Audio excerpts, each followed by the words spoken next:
Hello everyone and welcome to the channel. I'm Emmanuel, I'm an Airbus pilot, and welcome to the Phoenix Airbus A320 once again. So you guys have asked for it and I have promised to comply with it. So we will be doing an Easyjet real ops today, departing from Berlin down to Basel. Now, last Tuesday we flew to Zurich and it was quite a bit of fun, but I'm not up for that much of a holding today. So yeah, let's go ahead and go to Basel instead, which is also controlled by the Swiss, but is the small airport right next to it. I've set the time simulator back a little bit over here so that we are departing in daylight and then we are going to arrive at nighttime. Hello to everyone in the chat as well, and AH151. We don't have a flight plan yet, because I thought it would be cool if we actually went ahead and started creating the flight plan together. So why don't we go ahead and start with that at the very beginning over here. So let's head off to SimBrief and let's go over creating the flight plan first and then flying the flight plan second. Follow me. So here's our SimBrief account. Let's go ahead and get started. You can see I did already search for a real-world flight over here, Alpine 5197 from Berlin to Basel. So that's gonna be, what are we? We are U2 5197 from Berlin to Basel, and our aircraft is going to be an Airbus A320, and we do not have chocolates today, because, well, that's apparently what a lot of those easy aircraft still look like. So, interesting. Some people say I'm a little bit too loud. Okay, well, we can definitely correct that. So, I suppose this is probably going to be better right now. Alright, do let me know if my voice is better now. Interesting. I didn't change anything, but for some reason, well, no further comment. So let's go ahead and continue with our flight planning. So Geneva is going to be the alternate. Now our flight is going to depart real world 1815, and in the sim we can probably make that like 45 or something, so 1745 up here. Now for our cost index, I do think Easyjet flies at cost index 9. Our call sign is going to be Echo Juliet Uniform 5197. So let's go ahead, paste that down here. And our registration, let's have a very quick look, is Oscar Echo India Charlie November.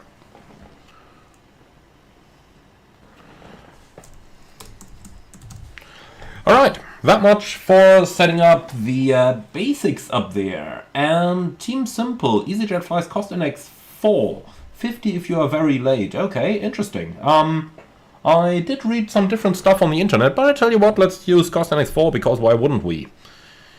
Alright, passengers. That one gets a bit more interesting. So usually they are booked pretty well. So let's take something like 170 passengers today. Departing Berlin on 24 left, I think. Yes, new seats can be selected. Interesting. First waypoint does not connect. Alright, well, find a new route then. Here we go. Alright, and I'll leave the arrival runway as it is for the time being. Block time, departing 1815, arriving 1945, means an hour and 30 minutes. And with that, let's go ahead and do a calculator and compare here and see what we're gonna get. So flight level 330, and then later on descending into the lower levels. Looks okay to me, but fairly long flight time. Alright, anyway, that looks okay, should be an on-time arrival. Let's just quickly go for the alternates. We got Geneva, then we are not gonna file Zurich today because, well, we do know that that's not gonna work out. Let's just use Hahn, Stuttgart, and what's the last one gonna be then? Suppose we might as well use Milano, because why wouldn't we? Alright, we don't need an en route alternate, please, and that should be our entire flight plan.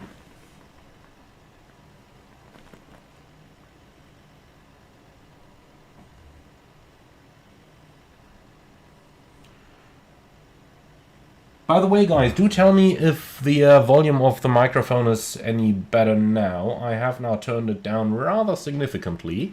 I have no idea why it turned that loud in first place, but, well, should hopefully solve itself very soon.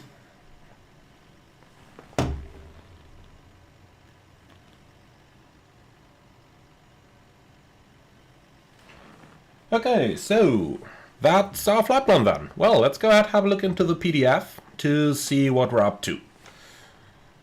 So we don't really need to go over the actual routes, just a little bit of icing in the low levels. Airport weather is fine on our departure from Berlin, is fine for our arrival into Basel, and our alternate Geneva is looking fantastic as well. Alright, so let's go ahead and make a fuel decision over here. Weight-wise we are fine, flight levels 330. And, well, cost index 4 for the time being. We might have to correct that later. Shall not be too much of a problem. Alright, fuel, I'd say 5.8 plus 200, so 6,000 kilos. And we should be absolutely fine with that without the need for any extra. So then, let's go ahead and take a seat in our Airbus. And let's go ahead and start getting ready down here. So, starting with the safety inspection, the engine master levers off, mode selector norm, weather radar off, landing gear lever down, wipers off, battery voltage is more than 25.5 on both batteries, then batteries on, external power on, and with that we'll give the airplane a little bit of time to power up. Let's make use of that time though, run down into the EFB, import our flight plan, and yeah, I know I have to change the EOBT over here. So 1545 update in 21 minutes. That looks a lot better, doesn't it? So then let's run over to the mass and balance. For the fuel we said we wanted 6,000 kilos, like that. Apply and load, and we can use GSX for both. And they will also quickly go ahead and do a catering service over here to get our aircraft ready. Okay, so RAS is working and the airplane has powered up, it seems. Looks good. Smoke detection fault, okay. Well, let's give it a little bit. It will eventually fix itself. It's an Airbus. Alright, so ADRs 1, 2, and 3 are coming on. Then let's go ahead and... what am I doing here? I just hit a wrong button on my setup and turned off my monitor. Here we go again. Alright, so ADRs is on, APU fire test is looking good, fantastic. Okay, apart from that, there's not all too much for us to do over here.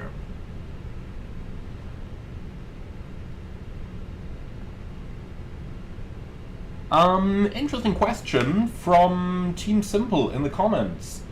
In the real life, as a low-cost carrier, would you prioritize diverting to a base? No, not really. I would prioritize diverting to a suitable airport. That can be a base, but it might also not be. It's really completely dependent on the situation, very hard to generalize. Okay, so let's go ahead and bring on the intake light to full. The same goes up here. Then I'm not gonna start the APU just yet, but we will already turn on a couple lights so that they can start with all their procedures. Catering vehicles are just arriving now. Excellent. Well then, let's go ahead and have a quick look down into the FMS, starting with the ATSU. So AOC menu. And flight init, data request.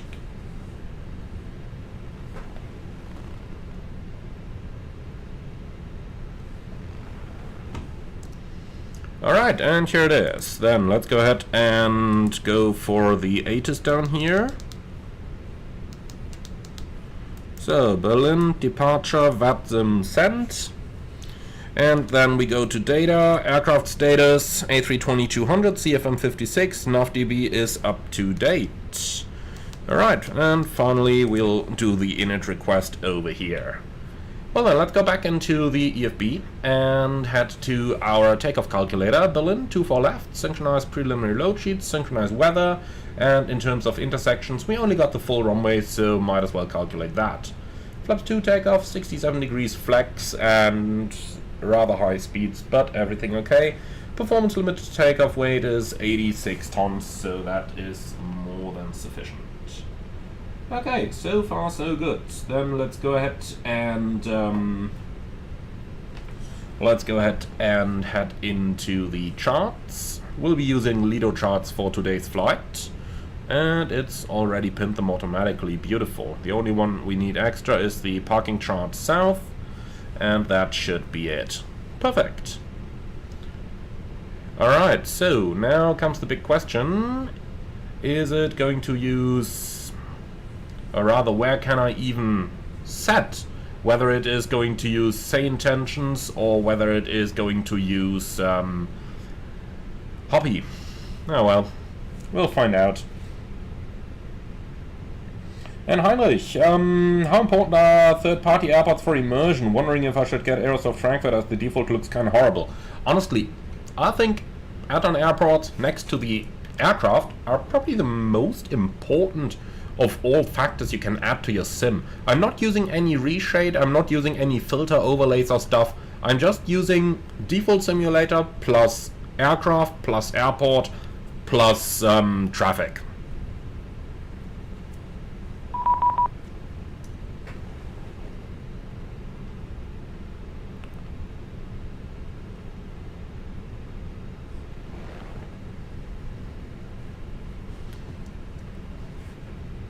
Oh well, and now we're getting a private message by someone he says he'd planned to do the same flight and asked us if we could do a different flight. Well, probably not right now.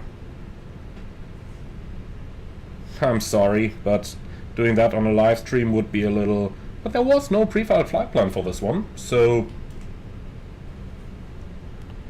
I'm not sure where that comes from. Oh well, I'm gonna answer him real quick.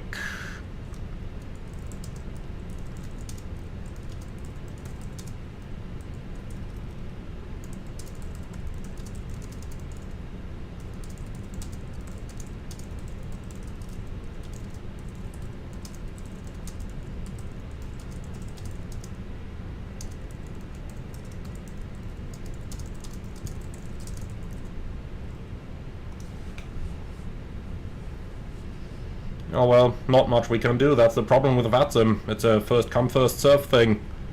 And honestly, pre-filing an hour before you want to fly, well, you know what I mean. Okay, well, let's get back to our flight.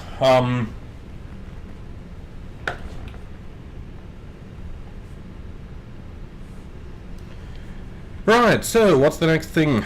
Now we got a little bit distracted here with the airport and simulator layout, and then the gentleman asking if we could change our call sign thing. Elton, we can change the... between the Phoenix and... oh, sorry, between the... I'm not even sure what that thing is called anymore. Hoppy, that's the word. Between Hoppy and sane tension in the app. Okay, well that would reset my aircraft. Don't want to do that, so I suppose we'll just have to live without CPDLC today then. That's fine. Okay, so we've done those basics over here. Quick check of our aircraft. We got 1800 PSI. The hydraulic quantities are full. Oil quantities are not completely full, but I suppose okay. And, well, that's it. Recall for 3 seconds. And there is nothing in here. Okay.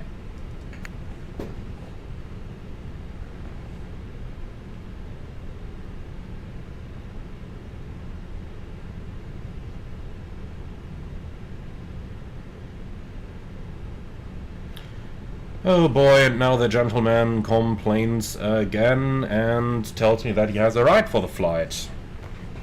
Well...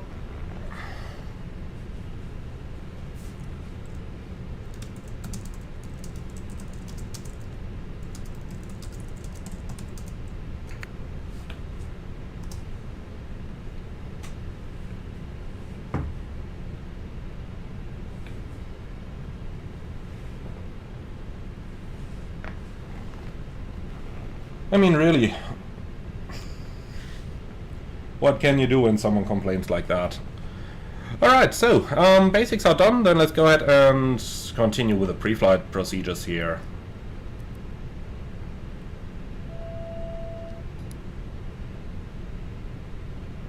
So, how's the fueling going? Completed, 6,000 kilos on board. So, batteries off, then on again, and charging just fine. Perfect.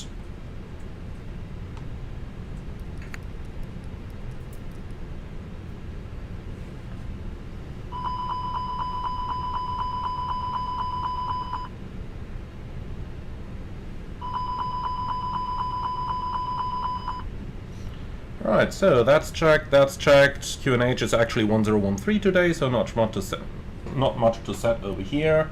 It's the 18th of November 25, and I'm just gonna set something on the radios here so that we've got a little bit of silence for the time being. Okay, so down here everything's set, here everything's set, and the right side is set. Then let's go right into the EFB, respectively into the flight plan.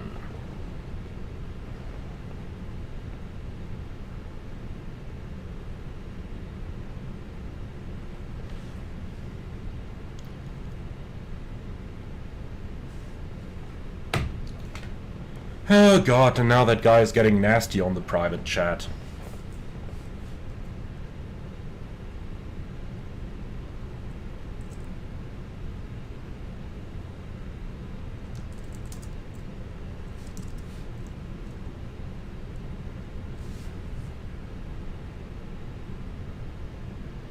Okay, so we're going from Berlin to Basel, alternate Geneva, and we'll be the... what's that? Alpine 5197, cost index 4, and cruise level will be 330. So, departing probably runway 24 left. Let's actually see if we've got...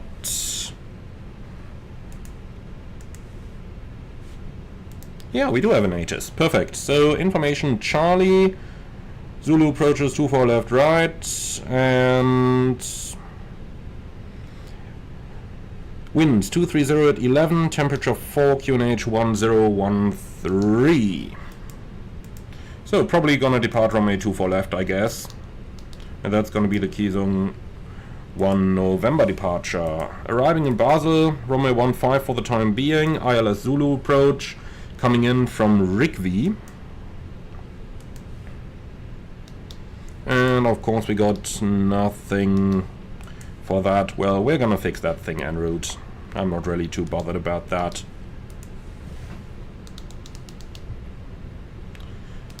So, emergency waypoint Berlin X4 based on Berlin's runway 24 left.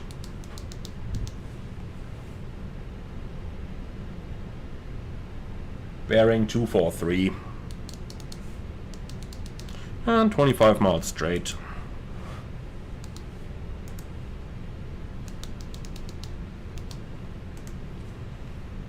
So Berlin X3 hold, and that's gonna be with 243 inbound right hand turns, 1 minute lag time. Immediate return back to Berlin.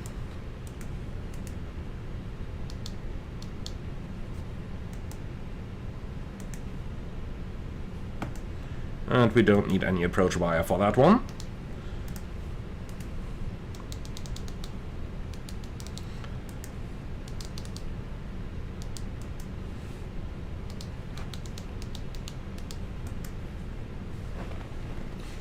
Okay, so that's the emergency sits entered, and Konali just walloped that guy. Nah, not gonna do that.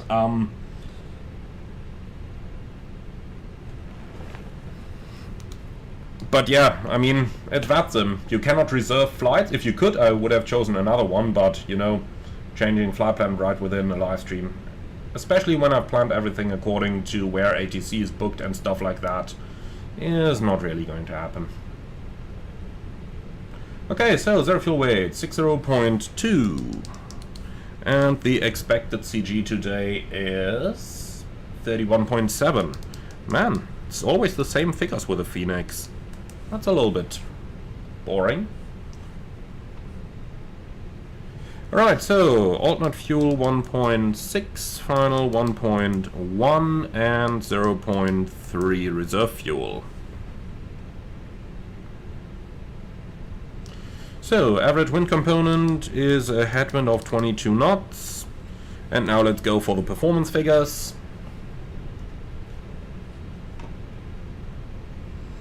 So, flaps 2, 67 degrees. And finally, we do need some speeds, 53, 53, 57.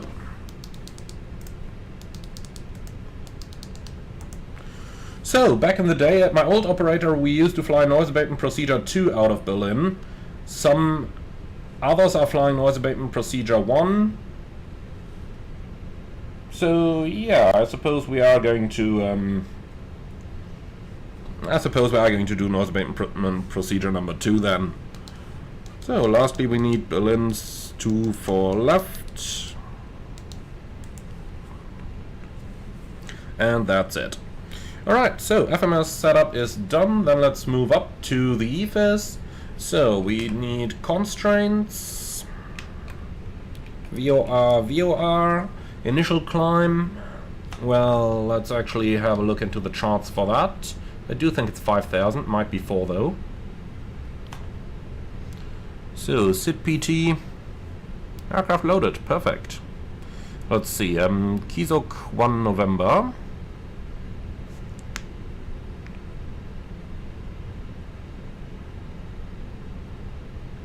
So it's that one. Initial climb 5,000, easy. So 5,100 until the clearance is received, and here we go. Alright, perfect. So that's our setup completed. Then we do have a company message. And that is our final load sheet. So let's have a look. We got 60.2 and 170 passengers plus 5 infants, 31.7, so exactly the data that we've already known. Alright, 66 tons, and that matches the FMS.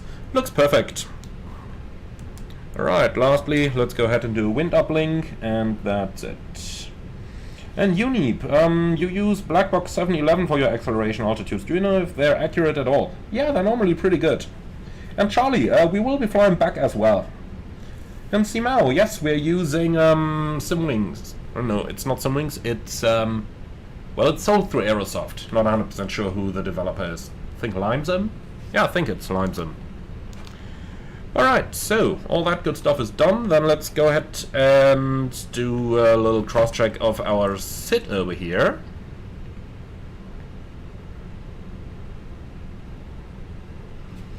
So, straight ahead until 600, maximum 185, then 223, inbound waypoint 260.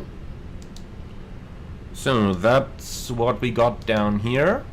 Then we continue via 263, maximum 220, Lulul, maximum 250, Esika, and Kizok. And that's what it looks like. Alright, cool.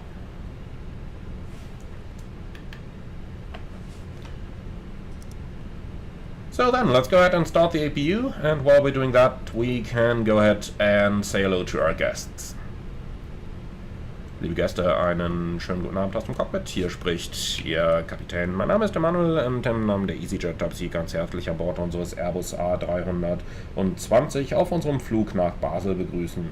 Die heutige Flugzeit ist circa 1 Stunde 10 Minuten. Wir erwarten einen ruhigen Flug und eine pünktliche Ankunft.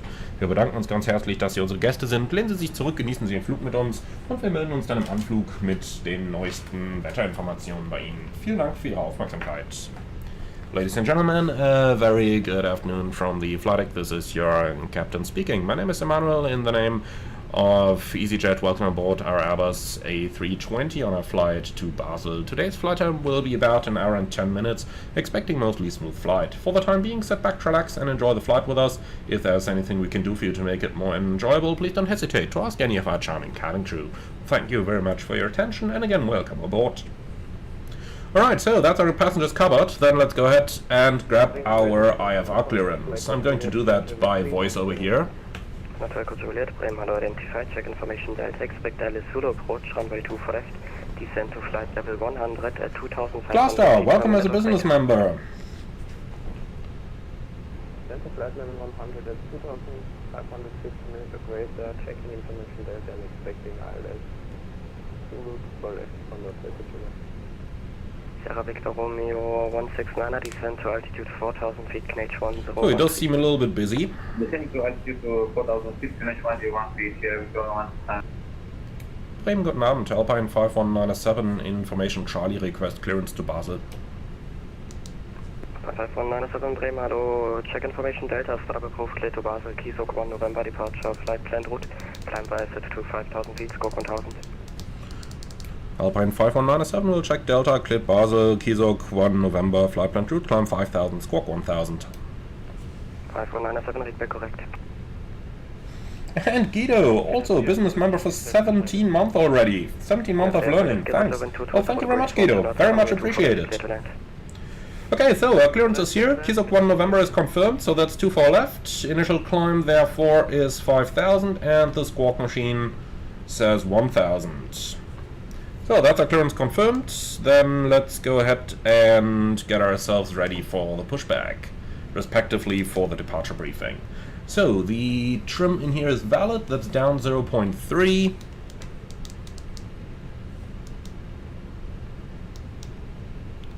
Huh. My FMS was just hanging a little bit there. Alright, here we go. Cool, so we're pretty much ready. Then APU is running, APU bleed going off, external power is also going off. And then let's go ahead and start the briefing. So we're departing Berlin on runway 24 left, Keysok 1 November, initial 5000. 3000 keeps us safe and extra fuel and time reads basically 0. It says minus 0.1 here, but that includes a lot of rounding up in the figures. No hotspots for our taxi routing, and the engine exit is straight at 25 miles, climbing 3000, coming back for an ILS approach runway 24 left. Yeah, we're not above the max landing weight, so that's not going to be too much of a problem, and I got nothing special, nothing non-standard. Do you see any threats for today's departure? No? Beautiful, then we are ready to go. So, cockpit preparation checklist, please. Gear pins and covers removed. Fuel quantity 6,000 kilograms balanced. Seatbelts on. ADRs, nav, and barrel ref QNH 1013. Cockpit preparation checklist complete. And Team Simple, for Easyjet relop, you should do single engine taxi. That only makes sense when you have a taxi time that's, you know, a little bit longer, but since we are basically standing right at the runway, single engine taxi is not going to do much sense. But over in Basel, when we come back to Berlin, I'm fairly sure it will. Let's approach runway to left, direct Delta Bravo 45 Alpine 5197, request pushback. 5197, advise able for intersection Mike 7 for departure. Unable Mike 7, sorry, actually unable any for intersection. 5197, pushback approved, face east. Push approved, face east, 5197. Okay, B4 start, checklist. Park and brake and shocks, brake set, takeoff speeds. V1 153, VAR 153, V2 157, flex 67. Windows closed and the bacon on before start checklist complete. The one you have. Okay, so ground from cockpit. Please confirm that all doors and hatches are closed, ground equipment is removed, and the bypass pin is installed. That's all confirmed. So, what is it waiting for here? It says departure clearance requested, but it's not ready. Why? Ah, because they're still connecting. Okay.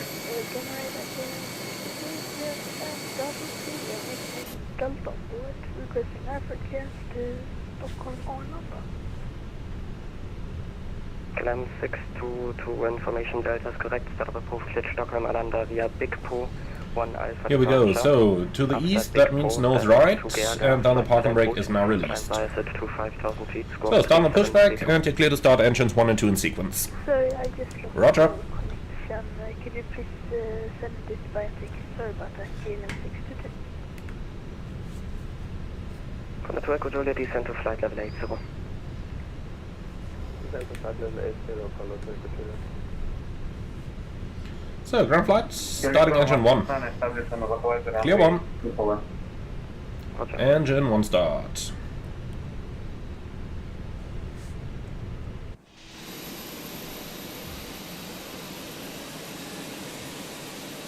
Man, lots of traffic over here. Look at that. Actually, there is a double aircraft. Okay, that means I've probably forgotten to disable FS traffic. Let's try that. Remove. Yeah, that looks more like it. Okay. Alpha Whiskey, taxi right Alpha, hold short Vector 1. Rohit, yeah, finally an A320 live stream. It's been a little while.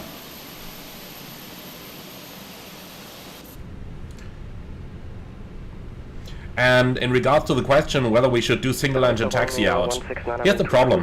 There's the holding point, so it's only going to be about 2 minutes taxi. However, you do need 2 minutes of warm-up for the second engine, so we wouldn't save anything here.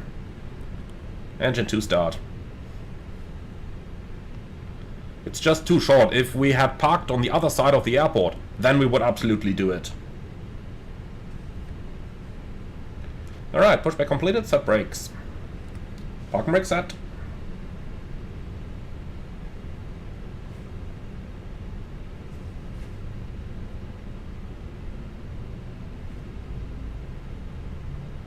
And Unep, you still notice that many airlines start engine 2 first. How long do I think will it take for Airbus SOPs to be integrated into other airlines? Honestly, I don't know. I mean, normally they should really all get their act together. Okay, ground, we have 2 good starts. Clear to disconnect. Please show me the pin on the left side and have a wonderful day. Bye-bye.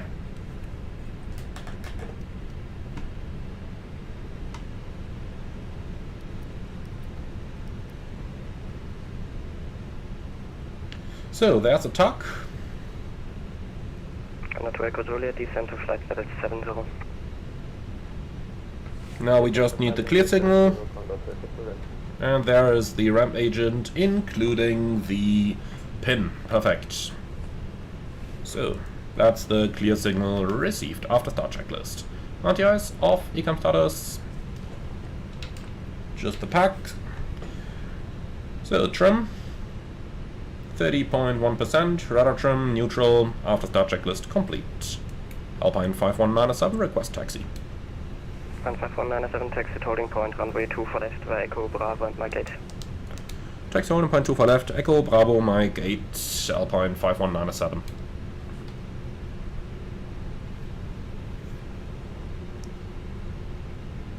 Will approach shortly this evening. The Airbus Come on, load the chart. Johnny 6 for the IFR clearance to Brussels. Lane 2 Well, we can already start going ahead here. Parking brake released. Condor 2, Echo Juliet, proceed direct Delta Bravo 452. So, rolls nicely on idle. Brake check. Pressure Condor 2, 0. Echo Juliet, for confirmation you have no assigned right, so resume normal.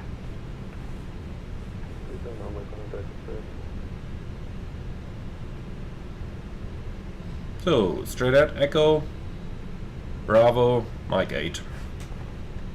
Finnair 3 Alpha Whiskey, taxi to gate Charlie So, 1 flight 1, control Victor check. 2 and Echo. Full up. Gate Charlie 1-1, Full down. Neutral. Full Lane left. 2011, confirm ready to copy. Full right. 2011, Neutral. ready to copy. And the Lane radar. 2011, check information Delta, start Full move left. clear to Brussels, Keyshook 1, Full November left. departure, flight planned route. Neutral. Climb bias at to 5,000 feet, scope. No changes to the takeoff briefing. But let's dim the flots a little bit here. Good information That looks Delta, better, doesn't it? Keyshook 1 November departure, 24 left, initial climb 5,000 via the SIT and squawking 1,000 for the Airbus and 2011. Okay, then. 11, read me correct. So, Squawk is in. Let's actually turn some lights on down here as well. Schönen guten Abend, Lufthansa 5. And then we're just waiting for the cabin. Bravo 15 Alpha, request startup at Pushback. Lufthansa 597, Bremen, operations start approved. No need to taxi quickly over here. If the cabin isn't ready anyway, we're not gonna gain anything. Lufthansa 597. Under 2 Echo Juliet, descent to altitude 4,000 feet, Knage 1013. And Victor Foxtrot, could I make a video about how to use the bird? Absolutely, that's coming. Sierra Victor, Romeo 169, taxi Romeo, Alpha, hold short, Victor 1. So, left and right are clear. Then we'll turn next to the right onto Bravo. Alpha, hold short, Victor 1. Here we go, cabin ready, taxi checklist. Flight controls, checked, flap setting, config 2, radar and predictive wind shear, on and auto, engine mode selector, norm, ecam memo, takeoff, no blue. Taxi checklist complete.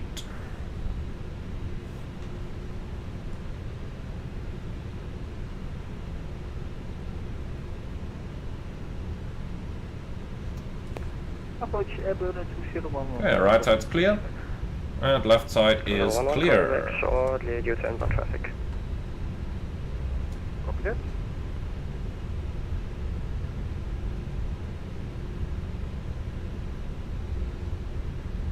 So, Mike 8 is next right, and that's the holding point.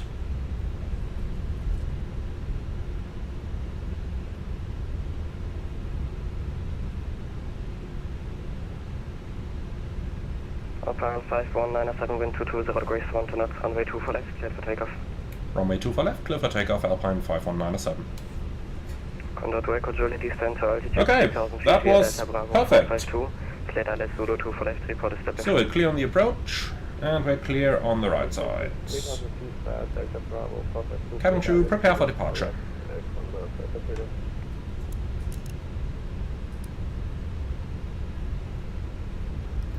Lineup checklist, takeoff runway, 2 for left, Mike 8. Plane 2011, pushback approved, face east. Checked, TCAS, Tara, PAX 1 and 2, off, lineup checklist complete. So, you ready?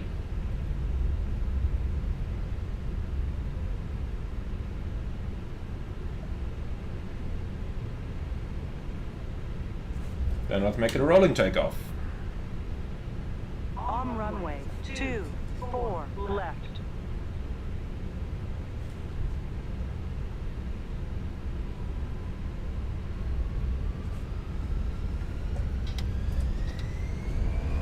Manflex 67, SRS, runway auto thrust blue.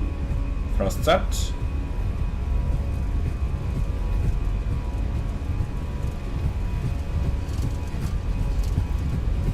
.100 knots, checked.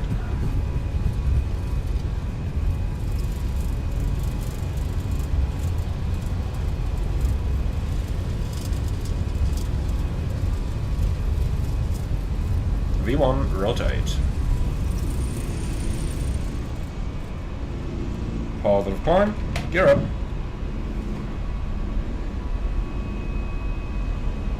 Nav, checked. Sierra Victor Romeo 169, taxi blue 2 gate Bravo 065 Victor 2. Taxi to the gate, Bravo, Victor 2, Victor 1. Sierra Victor Romeo 169 and negative 2 gate Bravo 06 via Victor 2. First climb, climb auto thrust. Taxi to the gate, Bravo 06 Flaps 1. Victor 2, Victor 1. Be checked. Flaps 1. 5197 identified, passing 1700, climb by sit to flight level 160. Climb by set, flight level 160, Alpine 5197.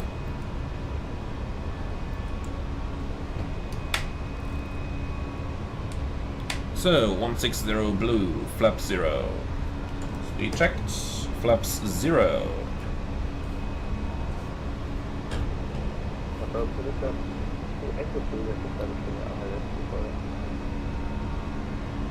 Condor 2 Echo Juliet, wind 220 degrees, 1 to knots, runway 2 for left, clear to land.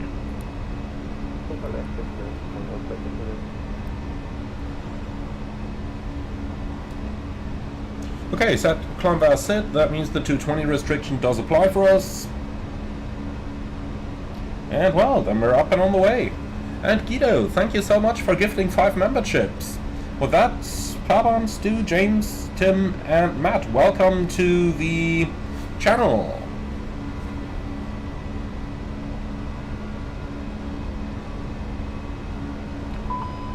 And that's pack 2 off. Yep, here we go. That was my mistake. Pack 2 is on. See, that's why we don't need an after takeoff checklist in the Airbus. If there is anything you do wrong, it's going to tell you anyway. So, set standard. Alpine 5197, proceed direct Dinkelspiel. Direct Dinkelspiel, Alpine 5197. So, direct Delta Kilo Bravo with the beams, insert.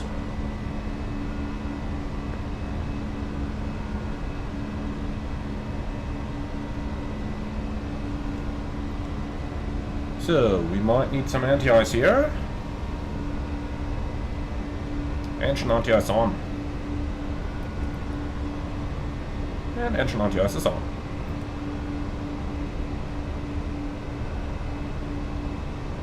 Alright. Autopilot 1, and here we go. With that, we're up and on the way.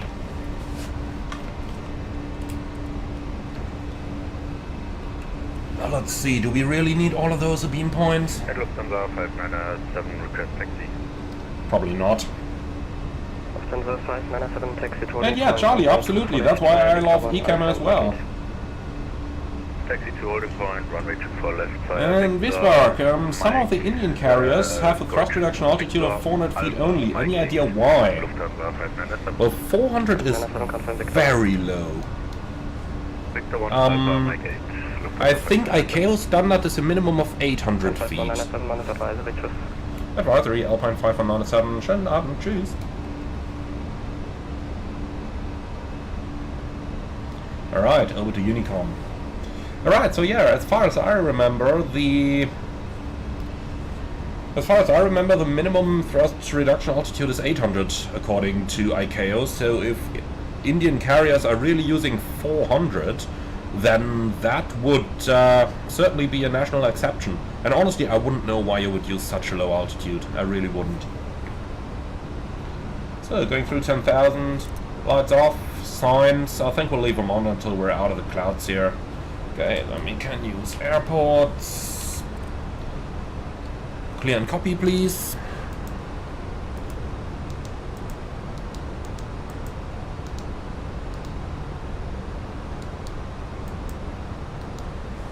So, cruising 330, optional 350, maximum 382. Let's see, let's go all the way up to level 330. That's set, and now let's see how long the cruise is actually gonna be. Yeah, long enough. Might as well climb the flat level 350 then if that's the optimum.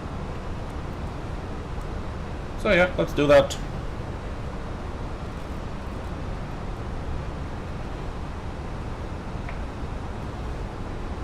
So, 350 is in. Should get a new cruise out message as far as I'm concerned, but okay.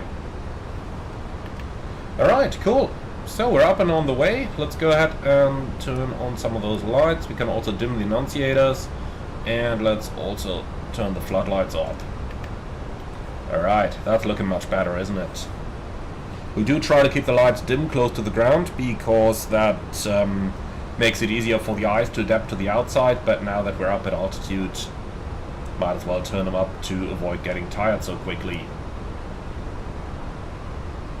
By the way, did you notice that Phoenix recently implemented standby mode for the electronic flight bags? I kind of like that, because it means that you don't always see something, you know, useless up there. But for now, let's actually go ahead and turn that to night mode, and then we don't have something useless up here anymore. Alright, cool.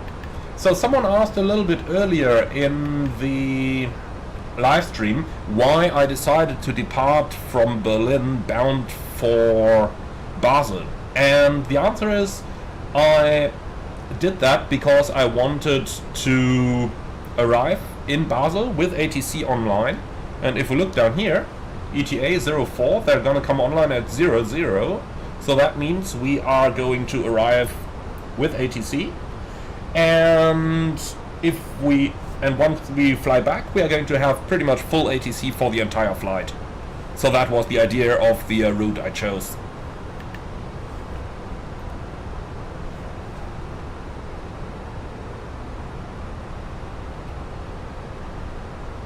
And Simao, in regards to the low acceleration altitude for Indian, or rather the low thrust reduction altitude for Indian carriers, reducing thrust does not save fuel. Quite the opposite. You take longer to climb, and therefore you're actually using more fuel the sooner you are reducing your thrust. Obviously it does increase engine life slightly, because the engines don't run at such high temperature for so long, but overall it is more fuel efficient to keep as high a thrust as possible for the climb.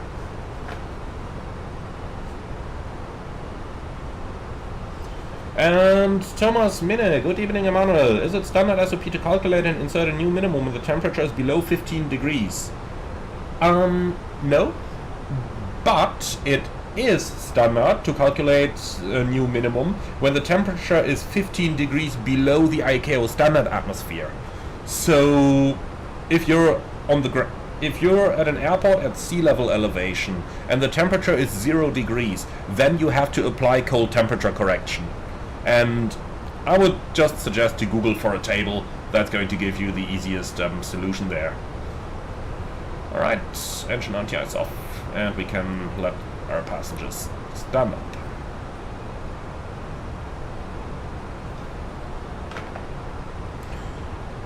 Konali, how often do you actually depart with Toga? Was it more common on the 737 or now on the A330? Honestly, not often. So, when we think about when did we actually use full Toga? I had to do it 2 or 3 times on the A330 when departing hot and high airports, where you simply were performance limited. You know, stuff like Las Vegas in summer at 45 degrees. On the 737, yeah, once or twice after we received an engine or an aircraft that had an engine compressor wash. After that you need to do a Toga takeoff. But apart from that, very, very rarely use full Toga. Now, sometimes you go to Toga when you got possible wind shear conditions. I'm saying possible here because actual wind shear is very, very rare. But possible wind shear, you know, when the speed just goes up and down and up and down, yeah, then sometimes you just go Toga, just in case. Elton, have I tried Dava Puljubic split? I actually haven't tried it. Now, in the past there used to be a split that was not from OpX, but another one that was not very good, but I haven't tried that one recently. So if it's seen any updates, then might have to give it another go.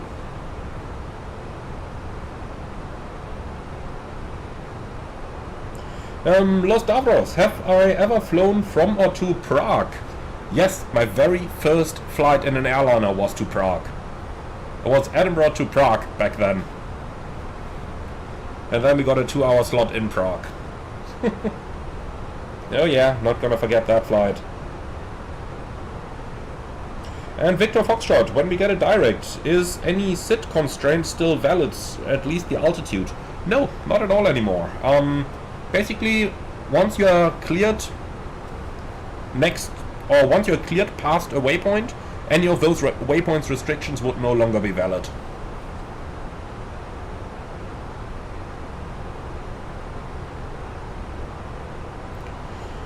Now, Ed, does your aircraft have NAV in go-around selected in the airline options? Well, it depends on whether you're asking about the real life or asking about the simulator. For the sim, I'm actually not 100% sure what Easyjet has. Let's go ahead and check. In the real world, some aircraft have it, some don't.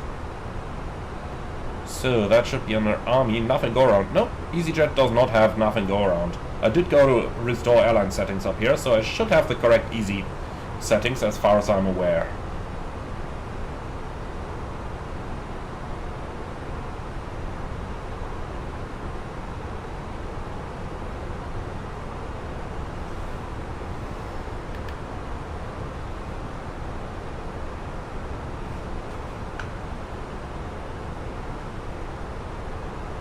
And then, Team Simple, would I consider Innsbruck ops?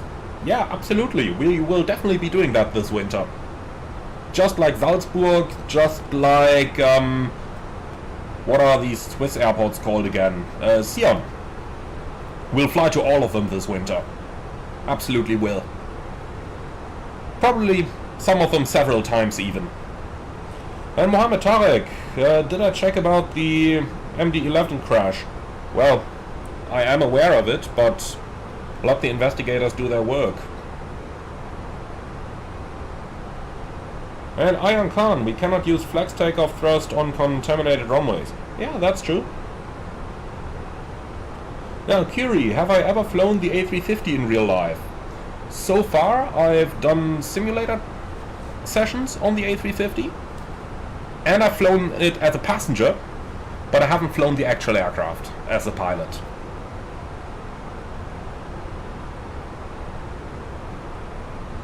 Now, Matt, man, you're asking the hard question over here. Do you prefer flying the A330 or the 737NG? Definitely the A330. It wasn't a hard question after all. But I do very much prefer flying the A330 because the cockpit is a lot more ergonomical. You have a lot more space, it's quieter, you don't need to wear the headset all the time. And yeah, those are my main points if we only look at the aircraft. If we look at the entire operation, then I very much prefer the A330 operation as well, because on the 737 you would usually do 4 flights every day, and doing those 4 flights, you know, there are 4 cases where bad ground operations can fuck you. There are 4 times where slots can mess you over. 4 times where just, you know, things can go wrong and you get delayed. On long haul, once you're out, you're out. And normally long hauls get better slots than short hauls, because they just want to get rid of those aircraft. So I very much prefer flying the A330.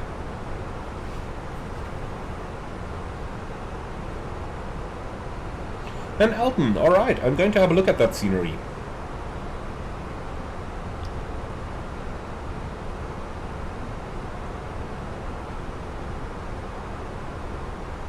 And Elton, interesting.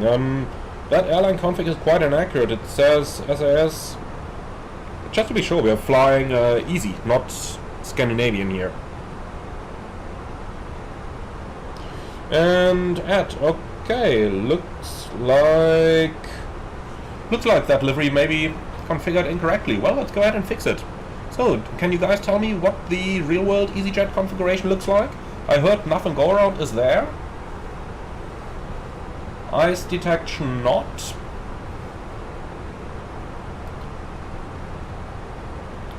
What other stuff do we have then? Well, I suppose they probably have FLS. Just taking a guess here. Probably no LDEF. But waiting for you guys. And Mohammed, what is the best aircraft for me, Boeing or Airbus in real life?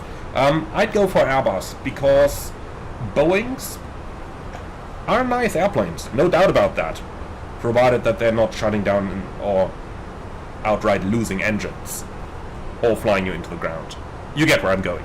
No, all the jokes aside, I think that Airbus aircraft just have more space for the pilots. You do have the table, which is really an advantage, because let's face it, it makes no difference to me whether I'm using a stick or a yoke to control the aircraft, and you know, flight control philosophies and stuff like that doesn't make much of a difference to me.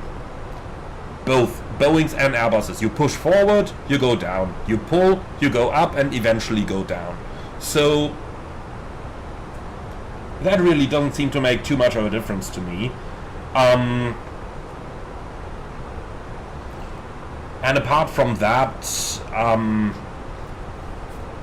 you know, think of it this way. As much as our passion is about flying, ultimately those things here are workspaces. You work in them, you sit in them for 12 hours a day, And when you do that, it's important that they are designed as good as possible. And that simply means, you know, having space, being quiet, and well, honestly, having a table versus having to take the tack lock onto your knees to be able to eat something just is the difference.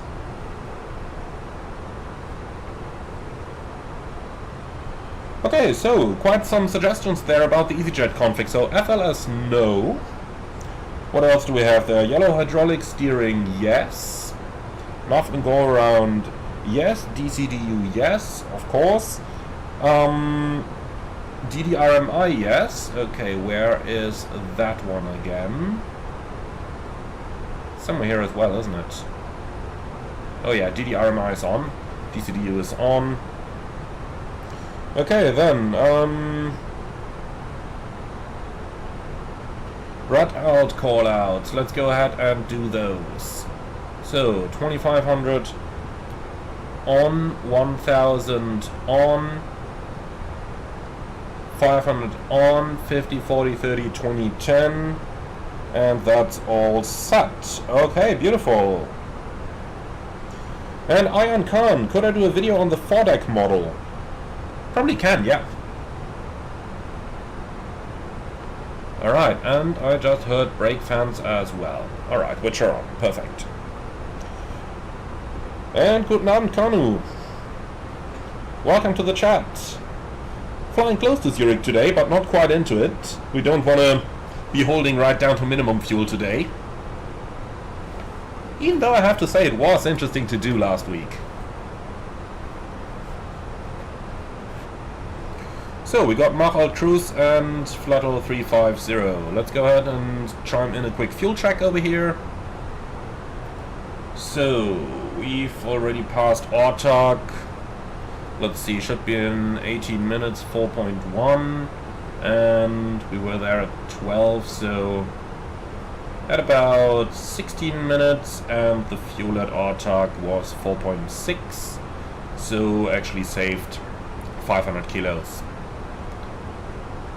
Alright, cool.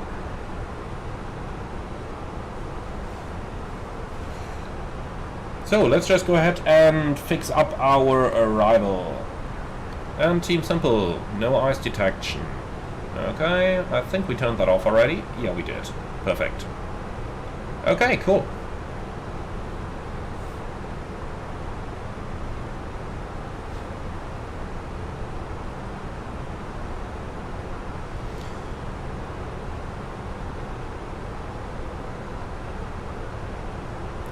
And Cluster, do I think I will fly the A330 until retirement or hope to move to another type? Oh, I will definitely move to another type. I'm not that old. The A330s honestly will be gone in 10 years from now. Because by that time, they will all be like 30 years old and older. So, I think in 10 years, it'll be a different aircraft. Whichever one that may be. Alright, so let's have a look at the star chart here.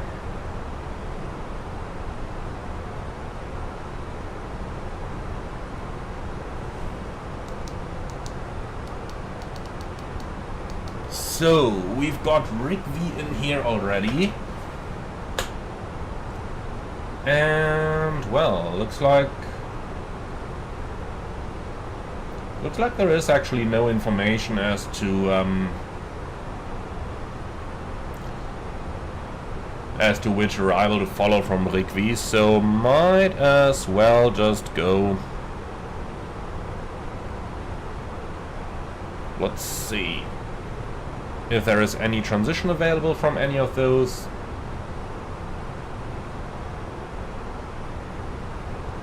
Nope, there isn't. Okay, then we'll just do it the easy way, hope for ATC to come online, and otherwise I'm just going to join up Rick V with the approach. So I got Lipka, Rick V, and then let's just join that up with a final, like that. And in the real world it would probably be radar vectors then.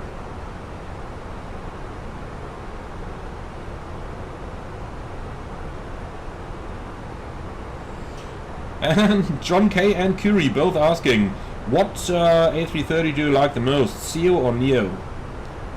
Honestly, makes no difference to me. They fly a little bit different from one another. One of the advantages of the Neo is that it has a nicer flight control computer fitted, or rather a faster one, which enabled Airbus to actually put faster software on it. And that means that the Neos are a little bit more responsive in the controls than the CEOs are. Now, both of them you just gotta get used to the way the airplane flies, but maybe that's an argument for the Neo. Also, the Neo does fly a little bit faster, like 0.01 Mach. So the CEO likes to cruise at about 0.80 to 81 and the Neo at 81 to 82 usually. Which doesn't mean that you can't fly them both at 83, if you got the money.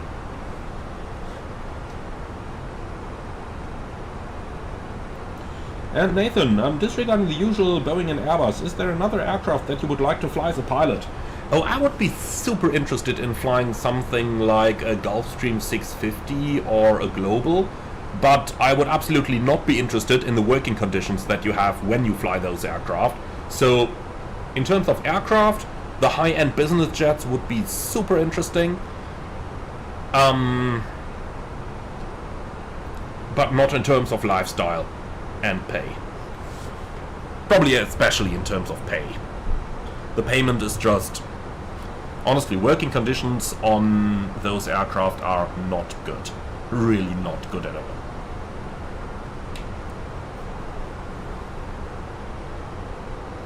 And Matt, would I feel safe flying a Tupolev or Ilyushin airliner? I would. I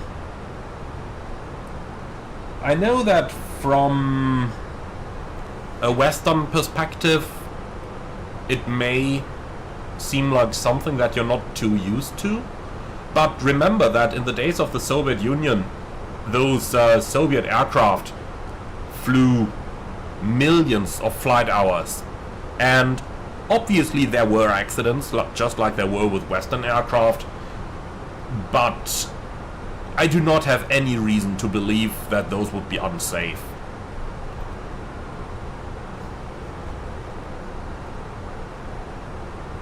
Now, Curie, what do I think of Comac aircraft? Let's see. Let's wait and see. I haven't flown on one. I don't actually have too much information on how they work, because there is no high-end simulation of any available for the sim. So, well, I suppose we'll have to wait and see. I would absolutely not join those people saying, oh yeah, it's made in China, it can't be good. I would not agree with that. Not at all. I'm fairly sure it will be good. I mean, the Chinese are building quite some impressive products. I'm saying that while I have my brand new Winwing FCU in front of me. Just saying.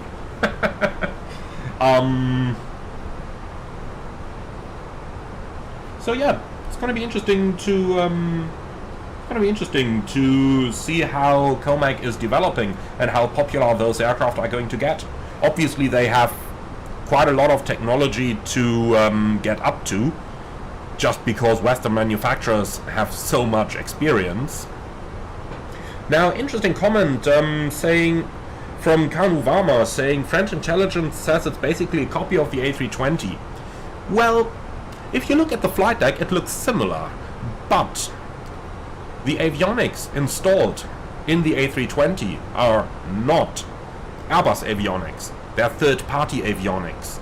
There's manufacturers behind them like Thales or Honeywell, and those might very well sell their avionics to other developers or other manufacturers as well. Why wouldn't they? So yeah, it may absolutely look similar, and that may absolutely be totally fine.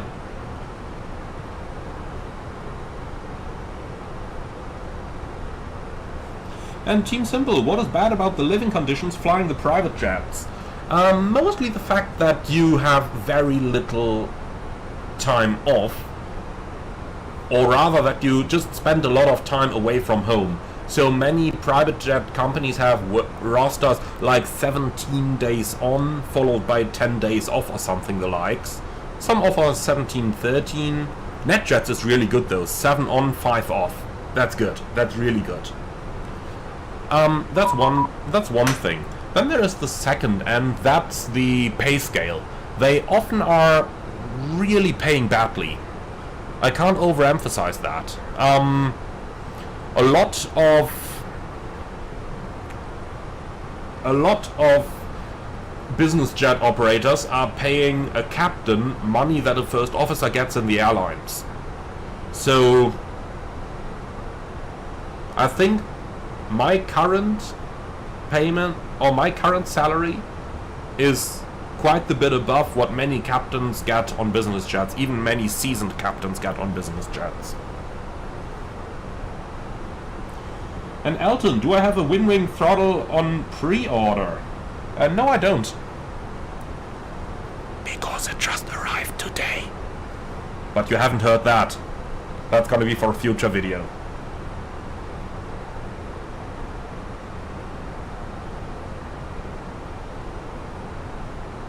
And Charlie, some handling information for Easyjet at Basel. Stands 1 through 16 Alpha, handling by Shipport Basel. Alright, perfect. And Mohammed, we will be doing an approach to Innsbruck, but not in today's live stream.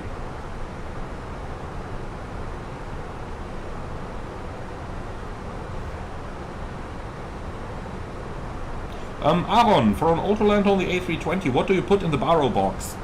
Basically, the same thing that you would put for a normal approach as well. Because the type of minimum that you use, so just so that everyone can follow, the type of minimum used down here is not dependent on whether you are doing an autoland or not. It's dependent on which category of approach you're flying. So for a category 2 or 3 approach, you would use radio and nothing in the baro at all. And for a category 1 and any non-precision approach, you would use barometric.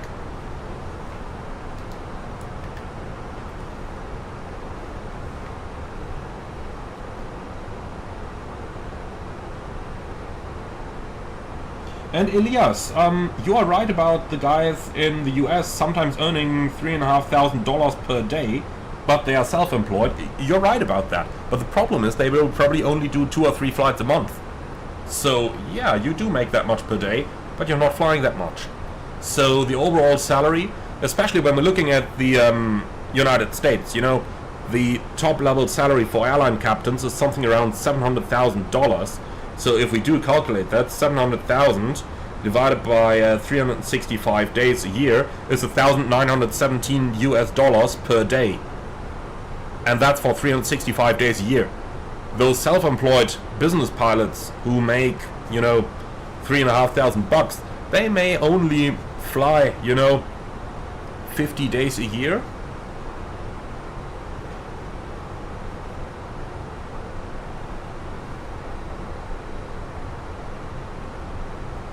And Nathan, I'm not aware of any specific operations in Basel. And Meta, hey Manuel, please do a flight from Frankfurt to Mumbai on the 777F, flying the aerologic flight. Well, I did just film another one that's currently available for members, doing the aerologic rotation from Leipzig over Dubai, Hong Kong, Bengaluru, and then back to Leipzig. But we'll see if we can chime in another flight to Mumbai as well. I've recently done one on the A340 though, if that interests you. And trains, in your other videos of the Phoenix 320, do you use time acceleration? If yes, how? In some of them I do, especially on the longer ones, and you go down into the MCDU menu, then you have, I think it's under maintenance, and down here you can change the sim rate up to 4x. So that's how I do it when I'm doing Phoenix flights. Now, someone asked a little bit earlier why the time of the day is not realistic. That's because I do want to put in a little bit of a sunset. As soon as it's completely dark, we'll change over to real time. But I've basically just set the time back by 2 hours. Alright, I think we need to do a little bit of an approach preparation here. So let's go ahead and start with that. So, Atsu, let's see if there is a VATSIM 8 is available already. That's Lima Fox Sierra Bravo, arrival. Hey, technically speaking, we are flying to France today. We don't do that too often on the channel. Let's see, ATIS. So, Basel Information Alpha, Romain Use 15, expect radar vectoring to an ILS Zulu approach. Transition level 80, wind variable 2, Carvok, temperature -1. Hey, we need to do wind drops here. QNH 1018. So, 1018 is pre-selected. Cool. In the truest sense of the word. So let's go ahead and do a little bit of approach preparation over here. Oh yeah, Charlie, weather is good, but take your jacket on the outside check. It's a little cold. Absolutely have to.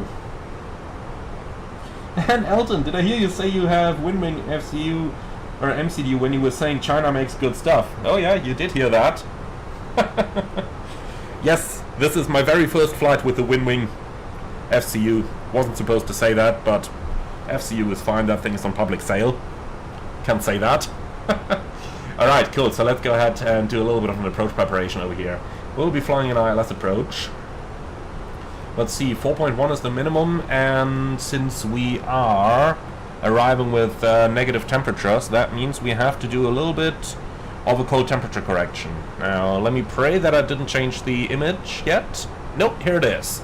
Okay, cold temperature error table. So, the field elevation is 885, 4.1 is the MSA. So, that means basically 3,200 feet. So, going into the table, we got 3,000, temperature around about 0. Well, -1, so, you know, take 10% extra. So, that's 180 feet more. And then another 20 feet from the 200 additional. So that's, well, let's make it 200 feet extra. So 4,300 is the temperature corrected minimum safe altitude. So anything below 4.3 needs to be corrected, except for the final approach in the FMS. Now, let's go ahead and have a look.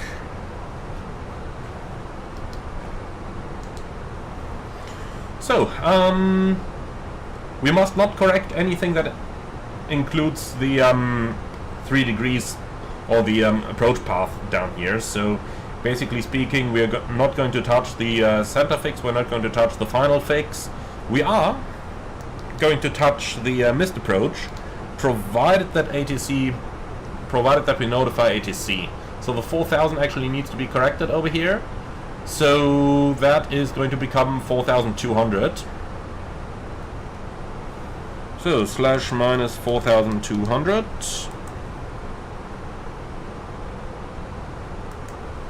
Insert. And the final go-around altitude of 5,500 is above the corrected MSA, so we don't need to correct that. Climb to 3,800 prior level acceleration, that's fine, we are not going to do level acceleration. Alright, cool. So, with that we have basically checked our approach already. Missed approach looks just like on the chart, climb to 5.5. Which is down here. Alright, Nafrat, can we back anything up here? Yeah, probably my mic. And that's it for the entire thing. And then radial 230 as well. So, Bravo Lima mic and 230. Cool. So, Basel 15. Now, do we need anything here? Oh, that's looking good. What's the arrival time right now? 4 minutes past the hour, that's fine. So, QNH 1018, temperature -1, wind is calm. Then let's go ahead and have a look at the chart for our arrival data. No, don't need the code Fox chart. Ground chart, 15, got to vacate. More or less at Echo or at Foxtrot, so conveniently we know it's 1,870 meters runway. We can vacate one further at Echo, I suppose, so that's about 2,000 and a bit. So formula for your stopping distance required for auto brake medium is gross weight in tons times 2, so 1,200. Gross weight in tons times 3 for auto brake low, so that's 1,800, and that's what we're going to use. So auto brake low is on. Cool, and that's that. Now, let's go back into the charts. ILS Zulu approach, runway 15. That one has a Cat 1 minimum of 1070, which equals 200 feet above the ground. And that means cold temperature correction needs to be applied for an additional 200 feet. So, looking into the chart, we go into the column on the left for 200, then -1 is 20 feet extra. So we are going to use a minimum of 1090 for today's approach. Like that. We can absolutely do config 3 approach, and then for the go around 1880 looks good down here, and engine out acceleration altitude. Well, what do we have? 4,300. Like that. Extra fuel, 18 minutes, secondary copy active, and that's it. Cool, so that's everything entered down there.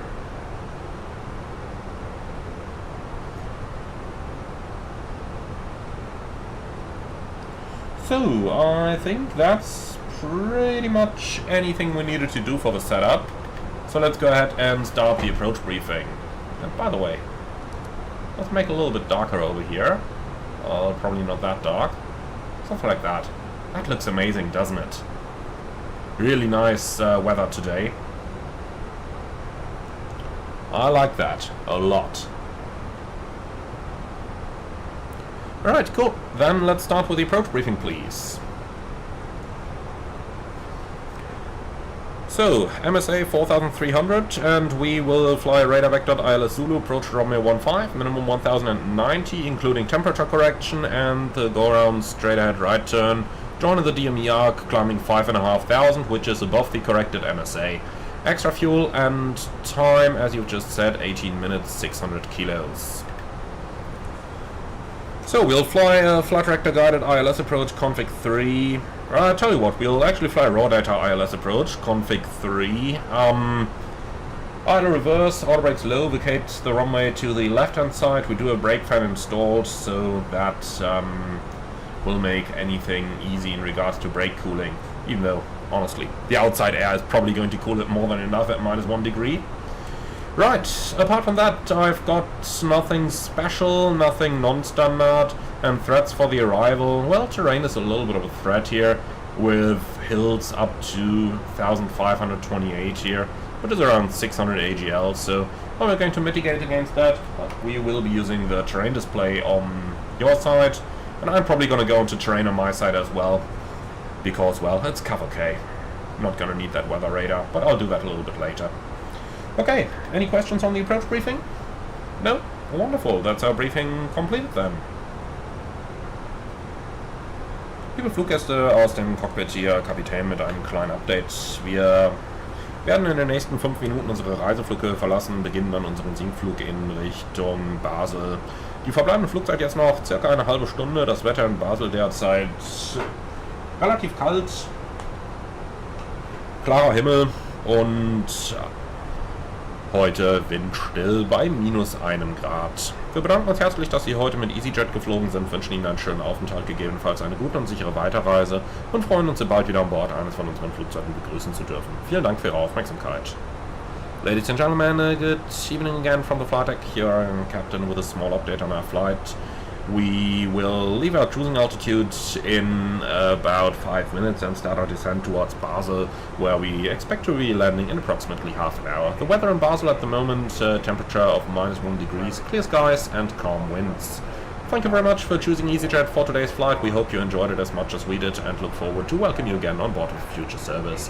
Thank you very much for your attention, and we wish you a nice and safe continuous journey. Alright, passengers are briefed. And then let's go ahead and just have a look at what that company message is. So, Easy Ops, delay code for 3 minutes. Well, I suppose 3 minutes, we'll just blame that on incorrect off-block time. We'll make that other 3 minutes incorrect off block. And send.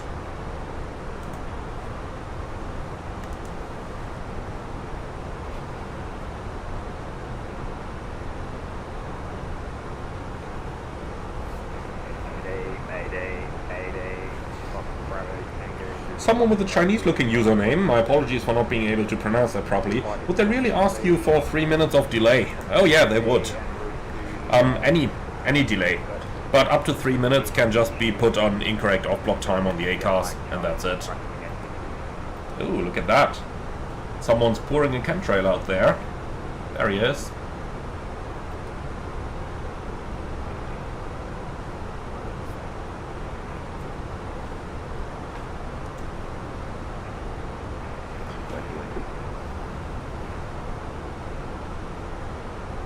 So, looking at flight radar, they seem to be flying basically straight to, what's the waypoint called again? Rigby in the real world. And I guess, since there is no ATC, well, there is ATC. Stuttgart approach. Not sure if we fly through his airspace or not, but might as well check.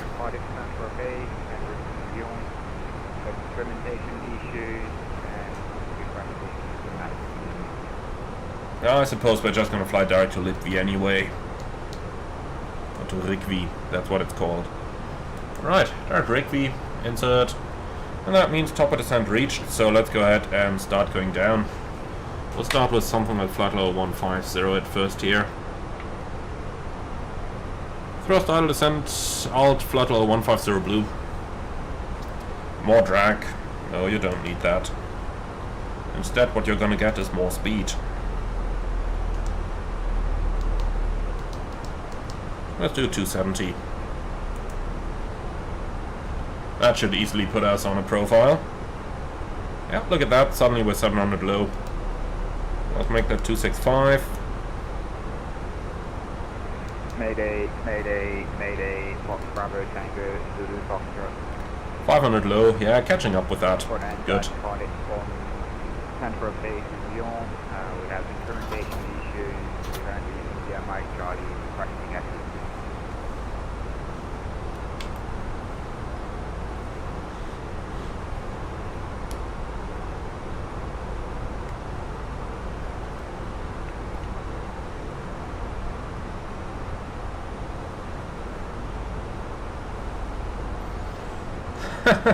Yeah, guys, someone is saying Mayday on Honeycomb, which is not allowed according to VATSIM Code of Conduct.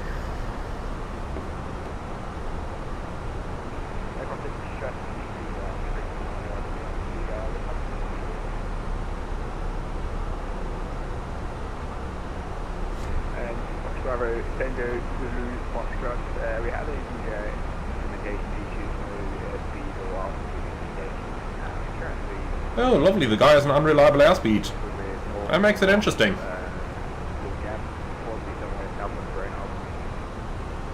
The way I understand it is, he's got an unreliable airspeed scenario.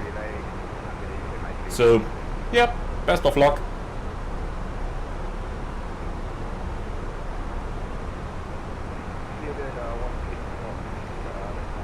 No, Emmanuel Linji, excellent question. As a long-haul pilot, how many days are you back with your family per month? Honestly, like 8. 8 days a month at best. Sometimes it's less.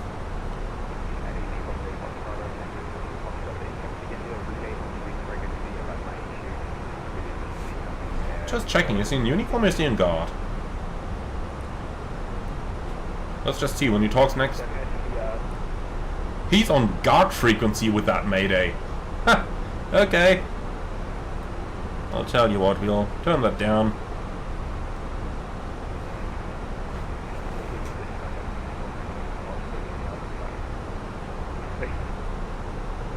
And Tobias, is there a reason why you always switch between the 100 and 1000 foot selector on the altitude selector? Yes, there is. So, we don't have ATC right now, that makes it easy to demonstrate.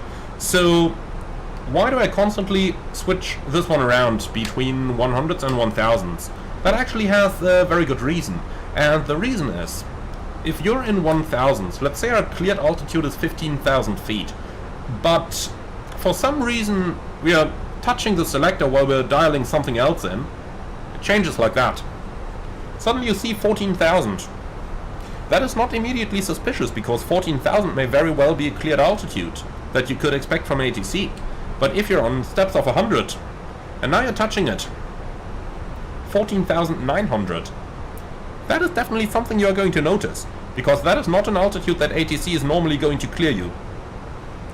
And for this reason, we switch it to thousands when we are changing something, because pilots are lazy, and we don't want to be spinning that knob constantly. Okay, thank you, I've heard enough. Let's switch guard off. So yeah, that's the reason why we are constantly doing this. Now, Gigi, good question. Can flaps 25 be used for takeoff in the 737 MAX 8? Yes, it can. And when would you use it? Basically when you got a very, very short runway, but no obstacles behind it. Because with flaps 25, or we can make that a general statement. The higher the flap setting, the shorter the runway required. But the worse your climb gradient after takeoff, which can become relevant in case of an engine failure. So flaps 25, very rarely used. I have never used it. I've never used it ever for takeoff. I did have to do a couple flaps 1 takeoffs. 5 were the standard in my former airline. But never 25. The reason is you normally don't operate from runways that are so short that you would actually need 25 for takeoff.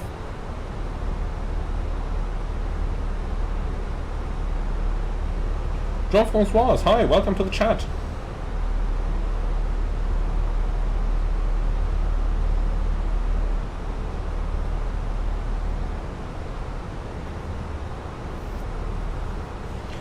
Matt, excellent question. Speaking of that, what would you do for an unreliable airspeed if the problem can't be fixed or isolated?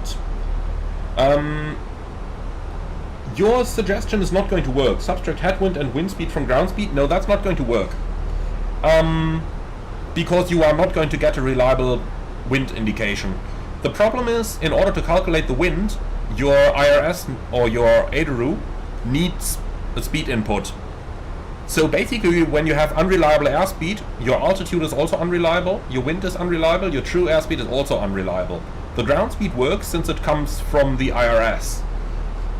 So how are we going to fly the airplane in that case? Well, we go back to very basic physics. Pitch and power equals performance.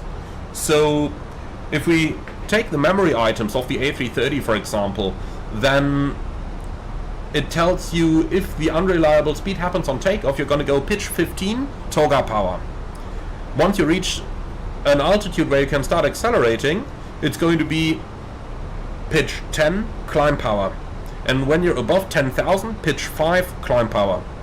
And that way, you're going to be in a safe configuration to climb to a safe altitude. Now, once you have time available, so once you're out of immediate danger or imminent danger, you go into the manuals and you will actually find tables in there. Let's see if Phoenix has any of them. I think they do. Phoenix CFM QRH. It would be nice if we had...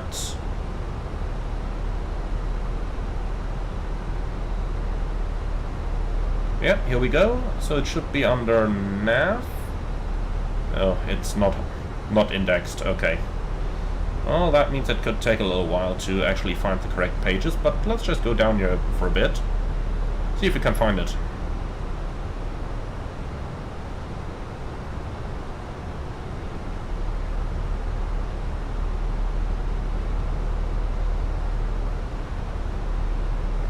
That might take a while to find now, but should be in here. In the real world it's all indexed, so you don't have to bother with strolling here.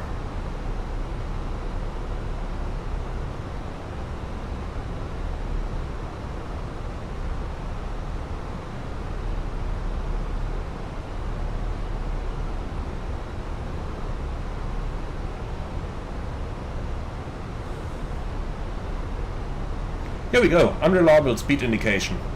See, here's the memory items. It looks like it's the same on the A320 that it is on the A340. So below thrust reduction altitude, pitch 15 toga, above thrust reduction and below level 100, 10 degrees climb, and then above level 105 degrees climb. Then you level off, and only the stuff on the top over here is a memory item. Then you level off, and then you go down here. And as you can see, you've got a lot of tables down there. So let's say we're at 60 tons right now.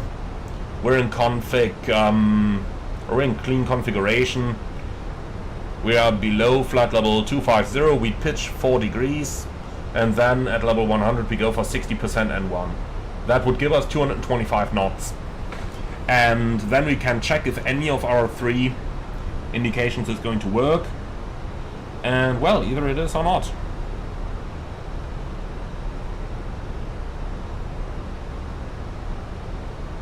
And Matt, you mean the reported winds through ATC. Now ATC doesn't have high level winds, they only have the ground winds. So that's not going to be of much use to you.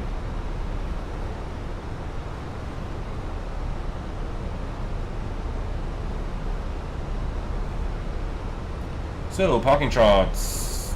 As mentioned earlier, we're parking 1 through 16 alpha, so somewhere down here on the main apron. But we should have ATC to guide us in anyway. Just in case we don't, we're going to park down here, 3 or 4, something like that.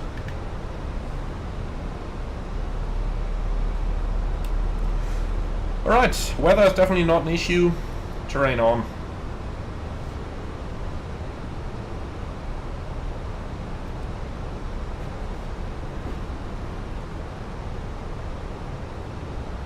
And Emmanuel Linky, what if you would do an entire stream in German? No, sorry. I really want to keep it as open for everyone as possible, and for that reason I do everything in English on my channel. I really want to keep it accessible for everyone. Germans make about 10% of my entire views, with 20% coming from the United States, 10% from the UK, and then it gets lower levels like 3% from Australia, 3% from France, and so on.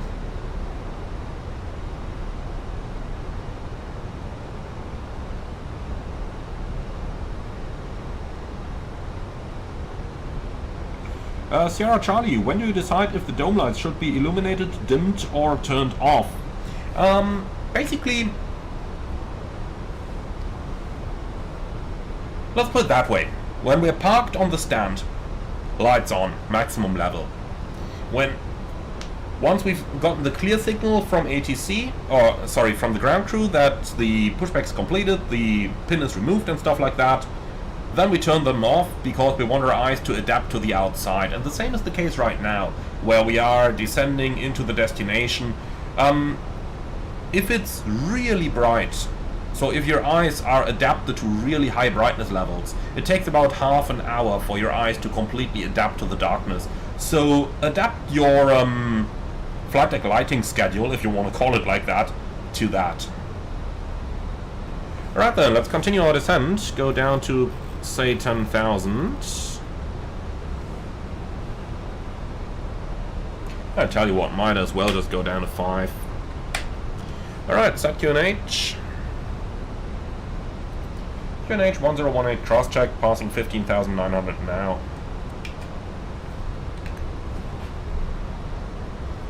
Alright, let's also dim the floodlights a bit. That looks better, doesn't it?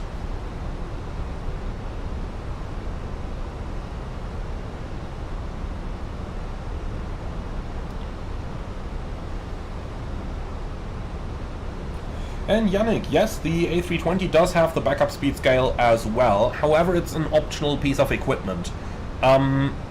Or well, it's not technically optional, any new ones have it installed as required by regulations, but older A320s may not have the backup speed scale, unless the operators have added it.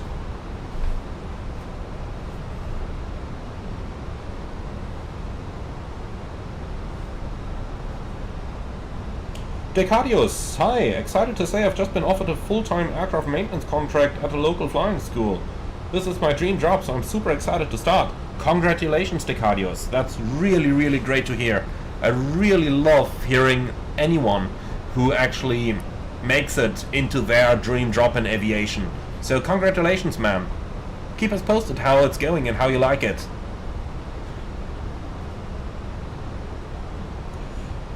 And Simao, on the A330, it's the same with the backup speed scale that it is on the 320s. There are some, especially older ones, that don't have it. However, any A330 that I've ever been in contact with had it retrofitted, because it is such a great improvement to safety.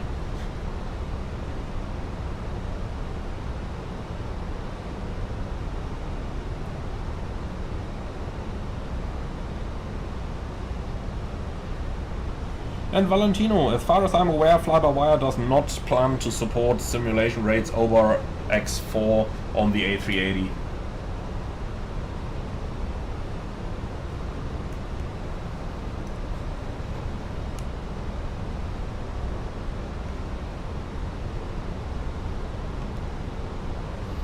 So, what's the tower frequency going to be?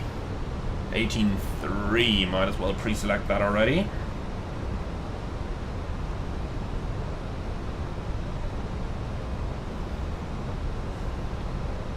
Let's also turn the guard back on.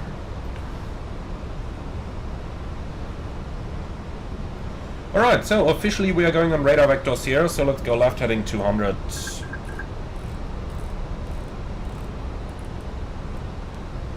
So someone's asked me earlier when we would be using selected modes rather than managed modes. And well, here's your answer. Basically, as long as you're flying along your flight plan, keep everything managed. That's the most optimal way that your airplane is going to fly. But when you are not flying in, when you're not flying, oh god, the guy's still there. Okay, let's turn that back off again.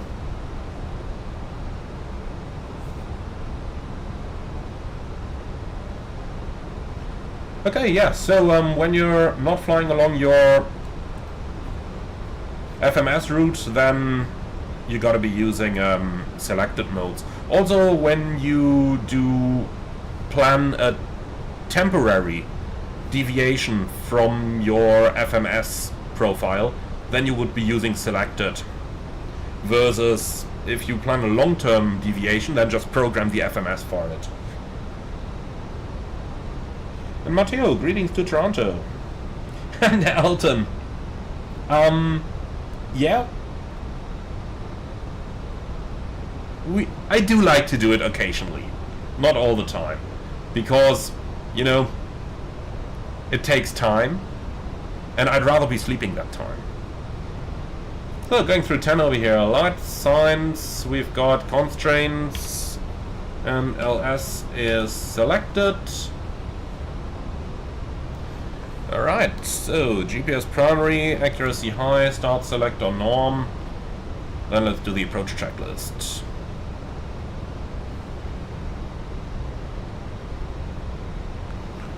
Barrel ref, QNH 1018, seatbelts on, minimum barrel 1090, auto brake, low, engine mode selector, norm, approach checklist complete. Right then, shall we have a little bit of fun? I suppose we do.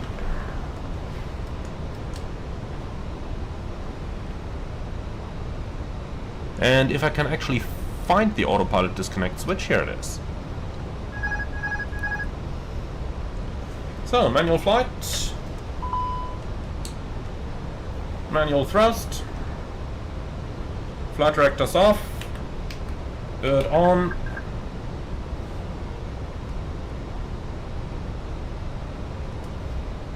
And we can definitely stay on managed speed. At least in the real world we could. Not sure why the sim doesn't do that.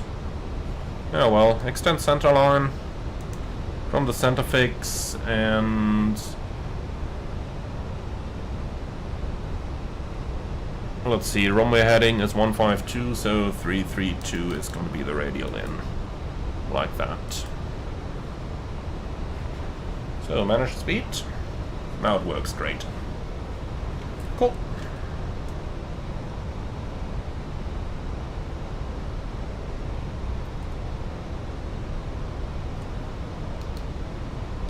Basel traffic, Alpine 51907, 18 miles, final runway 15.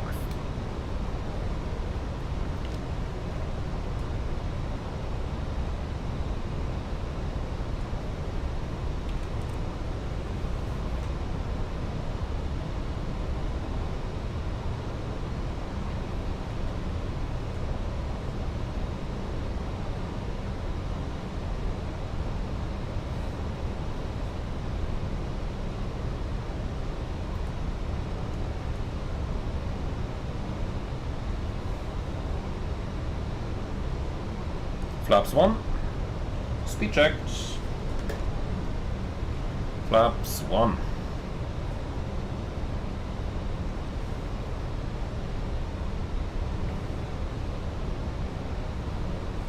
Localizer alive.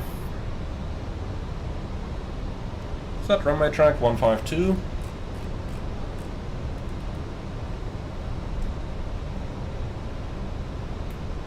Basel Tower, Alpine 51907, established ILS Zulu, runway 15.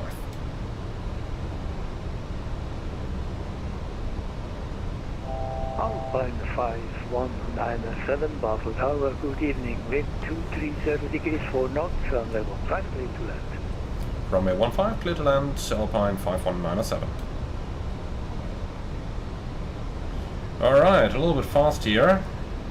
Gear down.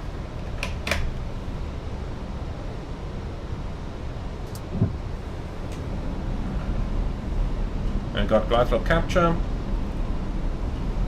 5,500 feet set.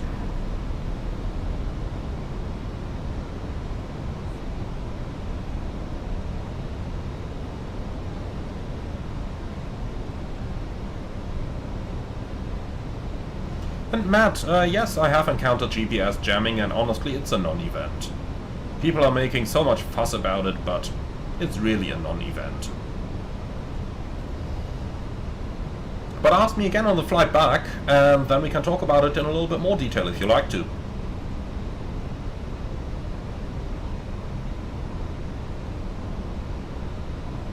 So we're going through 9 miles at 205 knots. A little fast, but nothing significant. Flaps 2.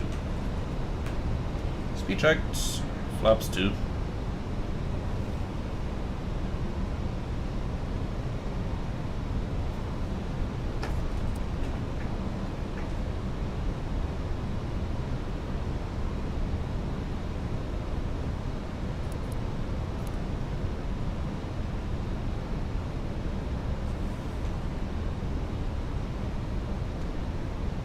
Man, the air is so calm today. That's really lovely. That thing flies really nice right now. Barely need any inputs on the controls. Just following the ILS. Beautiful. Flaps 3. Speed check, flaps 3.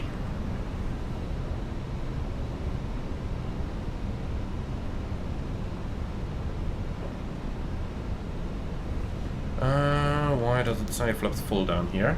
Oh yeah, because it's an A320. On the A330 we don't have to do that.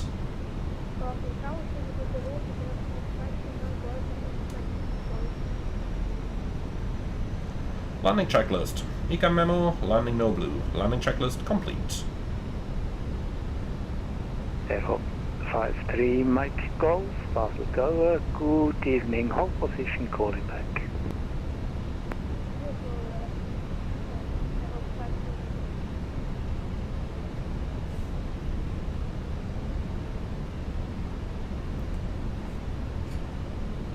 You guys are bad first officers. You could have told me about the GPWS flap 3 button.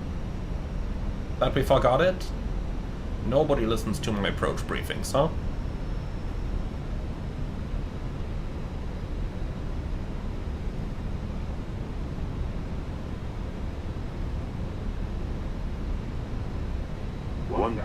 Checked.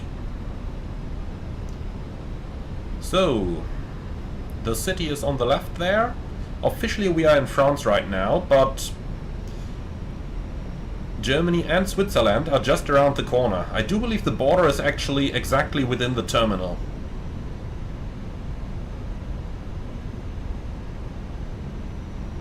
Approaching 1-5. Checked.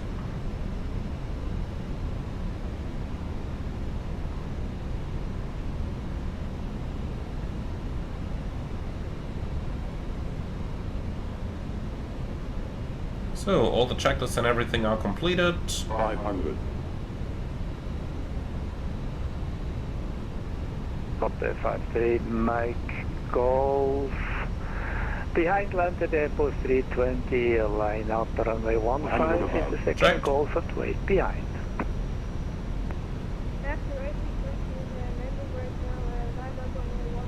Minimum. Continue.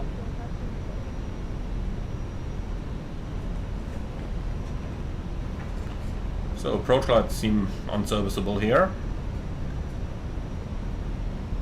30, 40, 30, 20. Retard.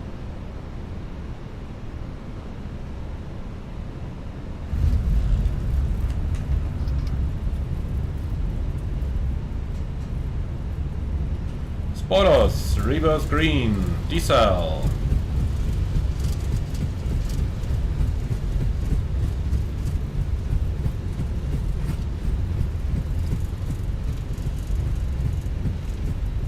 $70 knots.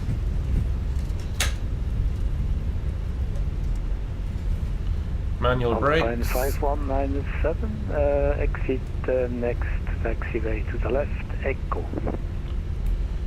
Alpine 5197, we'll exit at Echo. Alright. Alpine 197, ground 121.605, bye bye. 121.605, Alpine 5197, good day.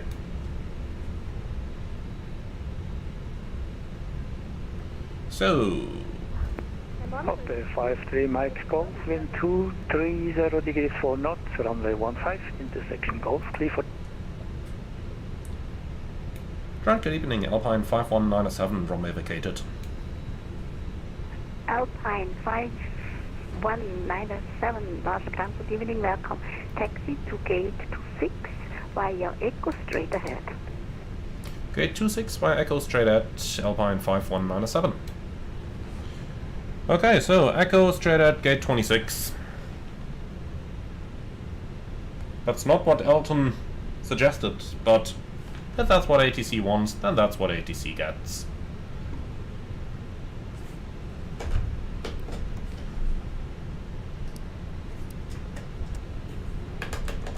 So, even though the temperatures are negative, we did not actually encounter any icing on the approach, so might as well retract the flaps completely.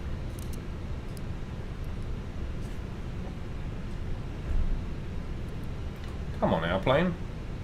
In Berlin it rolled without any problems. Right now, seems to need a little bit more convincing.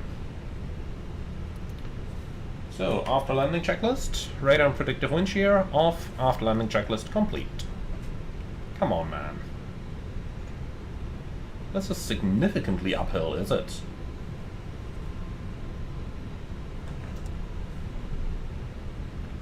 So, gate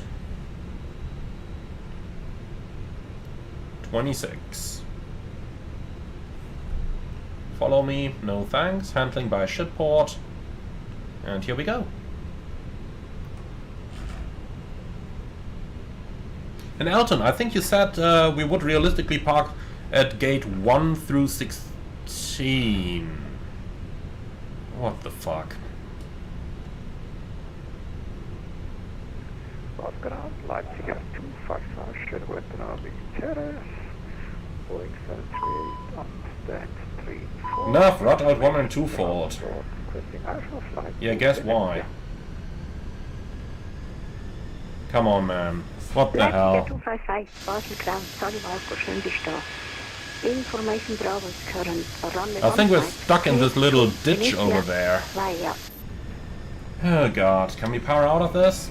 Airbus 70 departure, initial climb 7,000 feet and squawk 1,000. What the fuck, man? Full toga? No, we're stuck in the ditch. Well, Leipzig 255, okay, thank you. In that case, let's go to slew mode. Come on, get me out of the ditch. Come on, move. What the hell? Now we are stuck. Oh, here we are. What the fuck, man? Yeah, thanks for nothing. And look at that, the frame rates have also completely gone to... What the hell, man? Well... Guys, it's not lagging. It's the simulator that is that bad. It is not...